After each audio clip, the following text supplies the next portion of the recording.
Assalamualaikum warahmatullahi wabarakatuh. Selamat pagi kepada anak-anakku.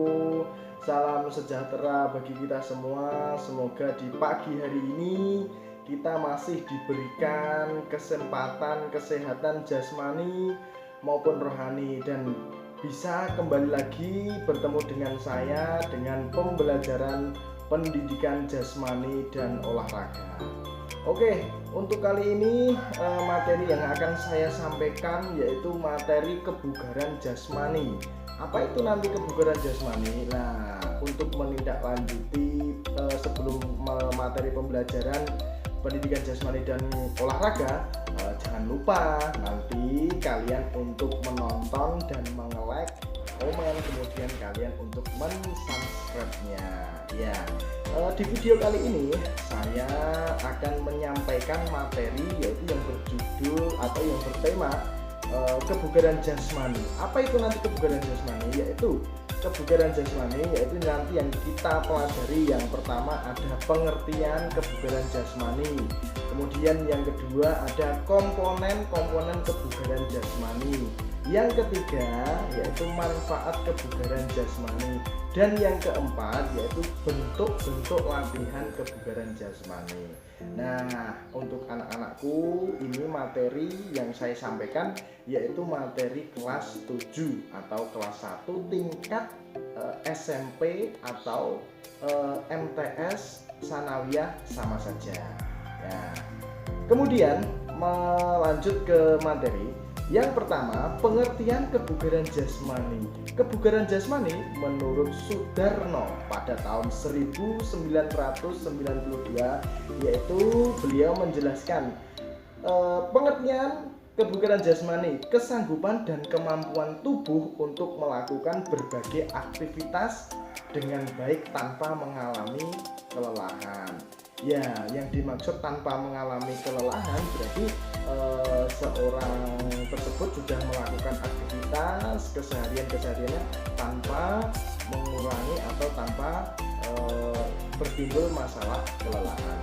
Kemudian menurut pengertian yang kedua yaitu menurut Toho pada tahun 2007, dia menjelaskan kebugaran jasmani adalah kemampuan dan kesanggupan untuk melakukan aktivitas atau kerja yang mempertinggi daya kerja tanpa mengalami kelelahan. Jadi kalau anak-anak sudah melakukan kegiatan jasmani terus dan menerus, maksudnya tidak ada henti, minimal untuk latihan itu 1 minggu itu 3 kali. Nah, dikategorikan 1 minggu 3 kali. Nah, nanti kebugaran jasmani anak-anak akan terbentuk dengan sendirinya, jadi tidak mengurangi kelelahan. Jadi seperti itu ya. Nanti kalau misal anak-anak kurang jelas atau kurang paham, nanti bisa komen di penjelasan video tutorial kebugaran jasmani ini, atau nanti bisa melalui WhatsApp kepada saya. Kemudian materi yang kedua yaitu komponen kebugaran jasmani. Komponen kebugaran jasmani saya ambil yaitu menurut Rulis Utang ada 2. Yang pertama nanti satu ada komponen kebugaran jasmani yang berkaitan dengan kesehatan. Di antaranya 1 ada kekuatan, kemudian yang kedua ada daya tahan otot, kemudian yang ketiga ada daya tahan aerobik, kemudian yang keempat ada fleksibilitas. Nah, kemudian komponen kebugaran jasmani menurut Ruli yang kedua yaitu dia menjelaskan 1 ada koordinasi, kemudian yang kedua ada kecepatan gerak, kemudian yang ketiga ada power, keseimbangan. Seperti power ini seperti kamu berjalan secara pelan kemudian terus dan menerus, itu mengalami atau menimbulkan keseimbangan. Itu untuk contohnya. Kemudian menginjak yang ketiga yaitu manfaat kebugaran jasmani. Yang pertama, kebugaran jasmani menurunkan berat badan atau obesitas. Nah, yang dimaksud di sini menurunkan berat badan berarti semakin kamu melakukan kegiatan olahraga sekecil atau apapun, nanti bisa mengakibatkan berat badan atau obesitas itu tinggi. Kemudian yang kedua, mencegah penyakit jantung. Jadi selama kamu melakukan aktivitas itu, melakukan aktivitas tersebut, olahraga itu bisa mencegah penyakit jantung. Kemudian yang ketiga mencegah dan mengatur penyakit diabetes. Yang keempat yaitu meningkatkan kualitas hormon. Jadi yang kelima, menurunkan tekanan darah tinggi. Jadi semakin kamu sering-sering melakukan olahraga, bisa menurunkan tekanan darah tinggi. Kemudian yang keenam, menurunkan depresi ringan atau kegelisahan. Jadi kalau anak-anak sering gelisah, depresi, banyak tugas, kemudian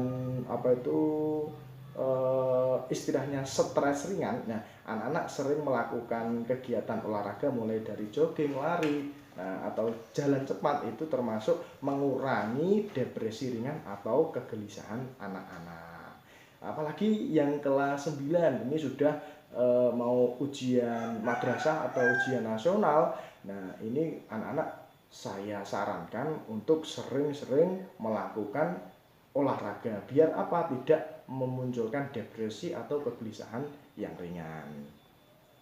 Kemudian untuk di bab ini anak-anak akan mempelajari aktivitas pembelajaran kebugaran jasmani yang berkaitan dengan kesehatan. Mengapa kok saya menjelaskan mengenai kesehatan? Karena di musim ini, di era tahun ini, selama kurang lebih 2 tahun ini, kita masih mengalami yaitu pandemi yang belum selesai ya. Saya doakan semoga dengan pandemi ini semoga cepat selesai, COVID segera hilang. Maka saya mengambil tema yaitu pembelajaran kebugaran jasmani berkaitan dengan kesehatan yaitu terutama untuk anak-anak. Nah, yang pertama ada kekuatan otot. Kekuatan otot itu apa? Nanti saya akan bahas di belakang. Kemudian daya tahan otot. Yang selanjutnya daya tahan aerobik, dan yang keempat ada fleksibilitas, kemudian ada komponen tubuh. Apa itu kekuatan otot? Kekuatan otot itu bisa kita contohkan anak-anak melakukan push up, kemudian set up, kemudian back up atau naik turun tangga. Nah, itu termasuk kekuatan otot. Kalau push up itu untuk kekuatan otot lengan, kalau set up sama, back up untuk kekuatan otot perut. Kemudian kalau naik turun tangga berarti itu nanti anak-anak termasuk kekuatan otot untuk otot tungkai kakinya. Yang selanjutnya latihan daya tahan otot. Latihan daya otot ini saya contohkan seperti anak-anak tinju atau karate. Nah, itu kan bisa juga itu latihan daya tahan kekuatan otot lengan dan tangan. Kemudian yang selanjutnya contohnya contoh yang kedua yaitu squat atau jumping jack.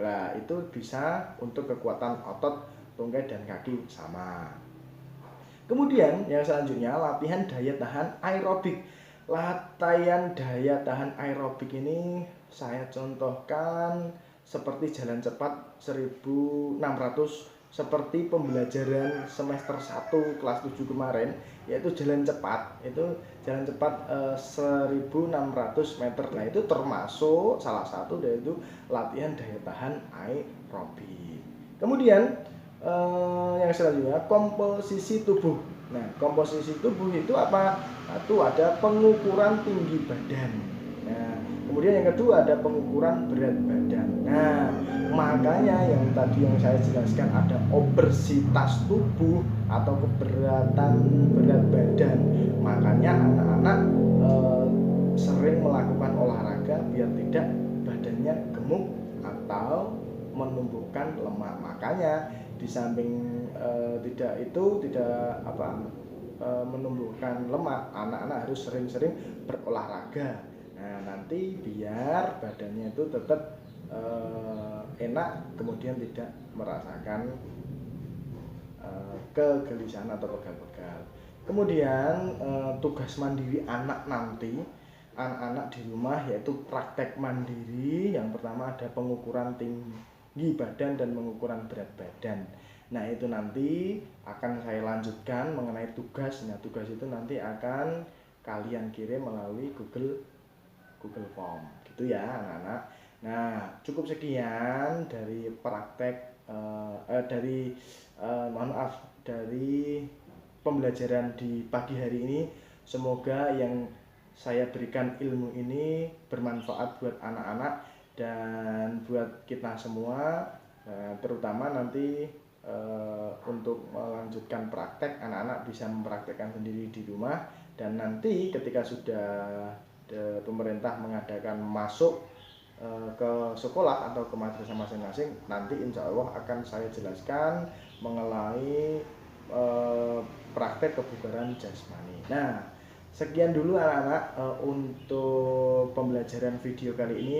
Jangan lupa anak-anak tetap like, kemudian anak-anak subscribe, biar apa, nanti Pak Guru sering memberikan tutorial-tutorial video pembelajaran ini biar anak-anak semakin mudah dan tetap semangat belajar. Oke, cukup sekian dari saya. Bila ada salah kata, Pak Guru mohon maaf. Wassalamualaikum warahmatullahi wabarakatuh.